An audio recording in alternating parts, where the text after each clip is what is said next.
Қайырлы күн, құрметті төлеушілер, қарсы тарап және қадірлі тыңдаушылар. Мен үкімет фракциясының бірінші спикері Шүктібай Ауым. Бүгінгі дебатта балалар әлеуметтік желілерге тіркелу үшін ата-анасының келісімі талап етілуі тиіс деген тақырыпты қолдаймын. Бұл мәселе өте маңызды, себебі балалардың қауіпсіздігі мен олардың психологиялық денсаулығы мен қазіргі таңда үлкен проблемаға айналып отыр. Алдымен әлеуметтік желілер бұл үлкен ақпараттық кеңістік, одан көптеген жақсы нәрселер бар. Бірақ сонымен қатар зиянды әрі қауіпті жағдайларда кездеседі. Мысалы, сондықтан ата-ананың келісімі міндетті болуы керек. Ата-ана өз баласынан кіммен сөйлесіп, кіммен жүргенін, қандай контентті көріп жатқанын бақылап, қажет болса кеңес бере алады. Мысалы, ақш пен Еуропаның көптеген елдерінде балалар 13 жасқа дейін әлеуметтік тіркеуде болмайды, немесе ата-анасының келісімі міндетті деп заңмен бекітілген. Психологиялық денсаулығы екінші маңыздылығы дәлел. Баланың психологиялық денсаулығы әлеуметтік желілерде кейде ұнамсыз пікірлер, мадақтау, кибербуллинг тағы да басқа бұл балалардың өзін-өзі бағалауына кері әсер етеді. Егер ата-анасы бұл жағдайдан хабардар болса, олар көмек көрсетіп, мәселені шешуге тырыса алады. Қорытындай келе, балалардың әлеуметтік желілерге тіркелуін ата-анасының келісіміне байланысты ету, олардың қауіпсіздігі мен психологиялық жағдайларын қорғаудың ең тиімді жолы. Бұл бала мен отбасының мүддесіне сай шешім деп ойлаймын.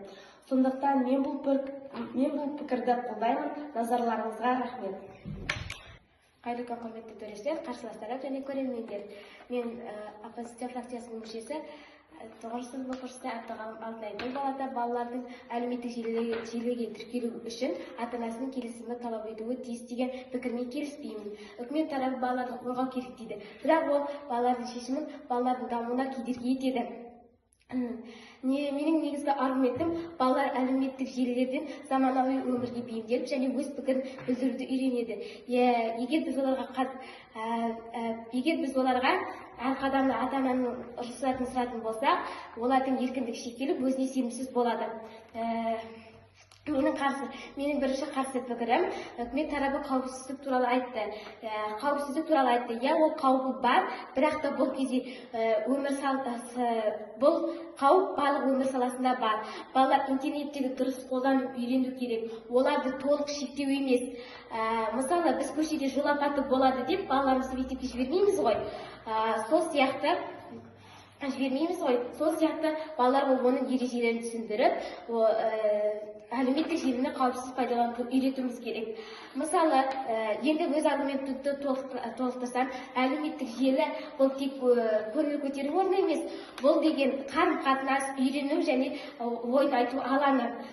Бүгін көптеген балалар Instagram, TikTok, YouTube сияқты желілер арқылы өздерінің суретін салып, өлеңдер айтып, өздерінің таланттарын көрсетіп жатыр. Олар шығармашылық қабілетін дамытады. Мысалы, 10 жастағы кішкентай блогерлер бар. Олар өз қатарластарына пайдалы кеңестер беріп, ғылым мен өнерді насихаттап жүр. Осылай балалардың жетістігі еркіндік пен сенімділіктің арқасы.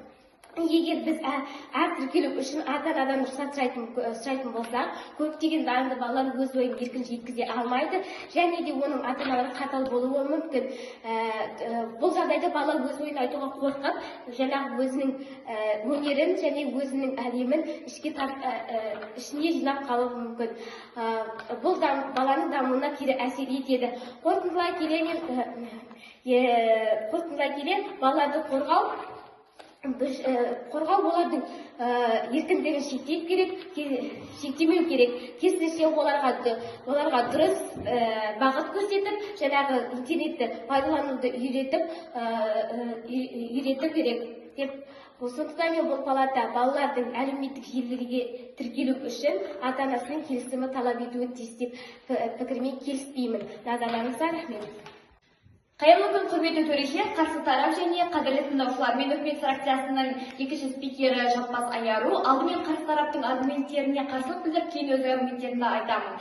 Қарсы тарап не деді? Олар балалар әлеуметтік желі арқылы дамиды, өз ойын білдіреді деді. Бірақ біз мына сұрақты қоюымыз керек. Бәрі бірдей дайын ба? Я кейбір дарынды балалар желі арқылы танылып жатыр, бірақ сол сәтте шыққан бірнеше мысалдардың артында мыңдаған баланың зиян шегіп жатқан неге ескермейміз. Мысалы, TikTok пен Instagram желілерінде қауіпті челлендждер мен бұл балаларға арналмаған контенттер өте көп. Балалар соларға еліктеп өздеріне зиян тигізіп жатыр.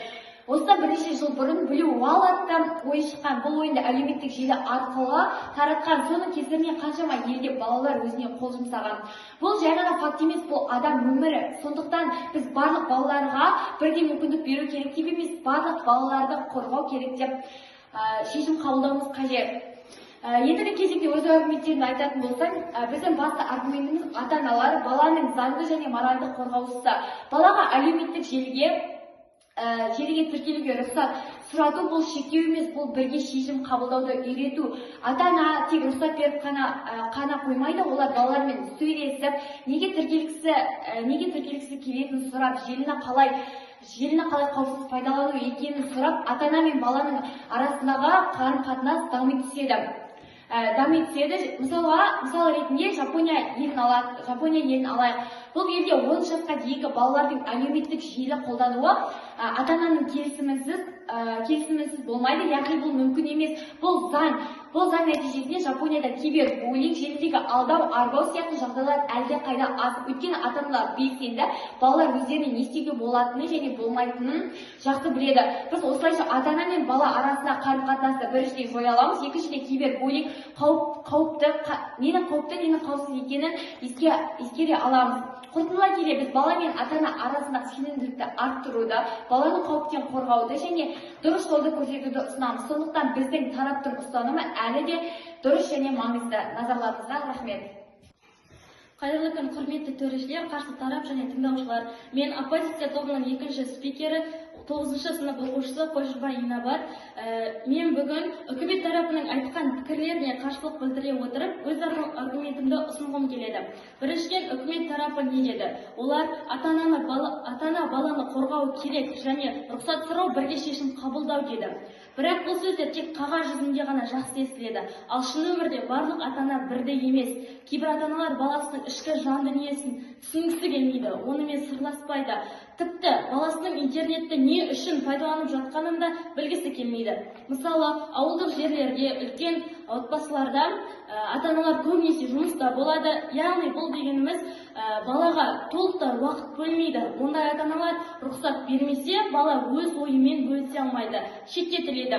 Бұл баланың сенімін жоғалтып, өзін жалғыз сезінуіне себеп болады.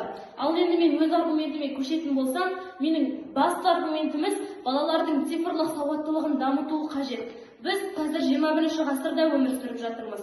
Бүгінгі балалардың болашағы технологиямен тығыз байланысты. Егер біз оларды әлеуметтік желіден шықпай шектей берсек, олар цифрлық әлемге артта қалады. Ал егер біз оларға сенім артып, дұрыс бағыт көрсетсек, олар интернетті пайдалы мақсатта қолдана бастайды. Мысалы ретінде 12 жасар Темірлан деген оқушыны алатын болсақ, ол қазір YouTube арнасында өз YouTube арнасын ашып, ол жерде математика сауаттылығын түсіндіріп келеді. Яғни бұл қазіргі таңда көптеген оқушыларға өзінің пайдасын тигізіп жатыр. Бұл баланың ата-анасы оған рұқсат беріп, оған қолдау көрсетіп жатыр. Ал егер оның ата-анасы оған шектеу қойып, тыйым салатын болса, бұл пайдалы жоба өмірге келмес еді. Сонымен қатар әлеуметтік желілер арқылы балалар олимпиадалар, көптеген жарыстар, ғылыми жобалар туралы ақпарат алып отырады. Егер олар әр тіркелу үшін рұқсат сұрайтын болса, бұл мүмкіндіктерді жіберіп алуы мүмкін. Қорытындылай келе, біз балаларға сенім артуымыз керек. Оларға интернеттің пайдасы мен зиянын түсіндіріп, саналы қолдануға үйретуіміз керек. Ал шектеу бұл шешім емес. Сондықтан біз бүгінгі үкімет тарапының ұстанымымен толықтай келіспейміз. Назарларыңызға рахмет.